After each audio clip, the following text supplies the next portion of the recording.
waraxmatullaahi wabarakaatu asxaabta kusoo dhawaada channelkeena Beat Official. maanta waxaa qaadan doonaa application aad u macaan. applicationkaas wuxuu ka hadli doonaa dhanka fontska qoraalada text wax loo yaqaano ama fariimaha aad dadka la wadaagto, qaabka aad u qurxin karto, aad kaga bedeli karto qaabka mobilka originalku yahay, qaabkan aad ka dhigi karto adiga qaabkii fontiga adiga ku qanciya aad adeegsan karto. application intaasba ku xalinayo ayaan ku hayaa. kusoo dhawaada mar kale Beat Official channelkeena. please qofkii ku cusub subscribe ha saaro si uu u helo fiidiyoyaashan dambe. qofkii muuqaalka oo ka qanciyana like ha saaro insha Allah. waxaad bilaabi doonaa gudaha u sii geli doonaa insha Allah.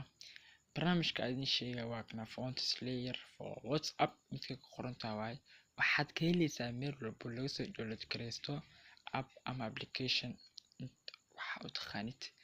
okay, Play Store ka meel walba aad ka helaysaa. ani laakiin linkiisa ayaa waxaan idin dhigayaa qaybta hoose ee description hoose ka qaado. okay, waxaan fiiri doonaa qaabka ugu fudud ee balka ugu isticmaali karno ayaan u fiiri doonaa insha Allah. waa kana barnaamijka dan ku dhufto markuu horeysaan ayuu kugu soo bixi doonaa insha Allah. san ayuu kugu soo baxayaa. san kugu soo bixi doonaa. inta waxa ku qoran how to use, inta waxa ku qoran let's go. marka aniga waxaan isticmaali doonaa insha Allah let's go. wuxuu u baahan yahay leeyahay internet, laakiin aniga internet-keena ma furan insha Allah. adigu u baahan doonaa. okay, text qorayna hadda bilmasal hello. qoraalka bluega fiiro hoos maxaa ku qoran hello. meesha amor ee ku qorta meesha waxaa ku hoosay hello fiir hello waa noocyo badan. meel walba fiir hello waa noocyo badan. marka waxaa sameynaysaa meeshan aad u jeed waxa waa copy aalada ku dhufanaysaa. qoraalka hoos noogu soo qoraa fiiriya ugu dhaa text copy oo ku copy wala. marka ini meesha rabto qofka arabto aad u diri kartaa. hadda anagu tusaale waxa kaga soo qaa qof ayaan u dirinaa. horta mid ma soo dooranba qoraal ma wada dooran Soomaali. qoraal aad doorano bluegan camal aad doorano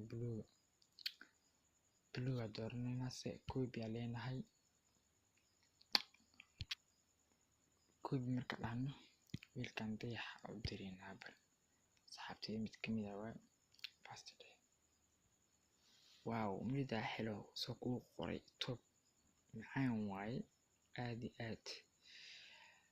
aad ayaad u heli doontaa abkaan aad wallahi iyo anfacay anahan meel walba u adeegsadaa dhanka imo, WhatsApp, Messenger, ilaahay kumadana meel walba aan u baahdo inaan fariin ugu diro qof u adeegsan kartaa. sababtoo ah soo qoraysaa kadib copy ayaa soo leedahay, kadib meesha aad rabto inaad fariinta ka dirtaa paste ku leedahay, kadib send leedahay share.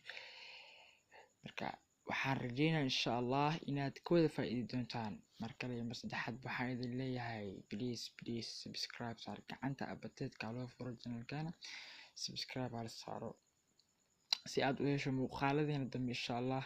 waxayna soo wadnaa muuqaalo aad iyo aad ku xiisan gelin doono insha Allah. hadda meeshan hal far bisa baroobeynay, hal qoraal bisa baroobeynay. hadda bilmasal tusaale hadda soo ma qaadinaa kan fiirkan circle-ka ku jiro kala qaadina circle-ka qaadina waa tegina paste ku leeyahay paste ku leh kadib send qoraal soo ma noqon aad iyo aad. marka waa insha Allah waad ka faa'iidi doontiin, waa soo degsan doontiin tahay. linkigiisa waxaan idin dhigi doonaa qaybta hoose description-ka ayaad ka degsan doontaan insha Allah. simple fudud waaye. okay, kusoo dhawaada mar kale Beat Official. waa mahadsantihiin daawashadiina qurux badan. bye bye.